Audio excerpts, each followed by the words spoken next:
Leingak yanakhiba wapham Ngasi phaoba thabakta onthoraktabi mayokta JSC against the brutal killing of Soibam Sarat na houkhiba June 13 tagi chatharakkhiba Wakat khongjang gi manung channa Ngasi Dibong Echel Club da leikai gi nupi shing na Wakat Meepham Phamkhre Wakat Meepham aduga mari lainana Dibong Echel Club ki members Rokhaibam tanuzan hai Soibam Sarat Kumar gi mihata chenaba seng chayolani gi manungda phaduna logi matungina choirak pigani haina Leingak na thajaba pikhiba du hauji phaoba thabakta onthoraktabadagi Wakat Meepham ase ngasi phaoba pangthoktuna lakpani athuba matamda JSC ga Leingak yanakhiba sing thabakta onthokpiyo JSC na chongsilakba khongjang singda Dibong gi maira paibi singna saugatkani haina mahana makha taki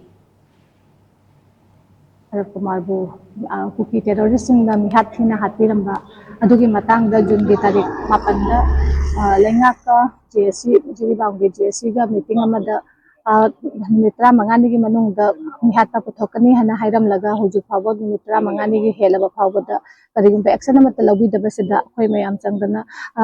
Dibong Echel Club ki maira paibi ga JSC ga gi makha punjanna raga sigi Wakat Meepham asi phamjabani karigumba masigi mihat pa asi yam thuna puthokpidrabadi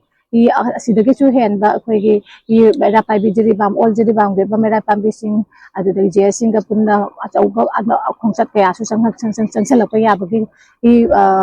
thibam leidi aduna akhoi aina Leingak ta wakachari madudi sigi thiba kano sibu problem cha solve tawbina ba haijadi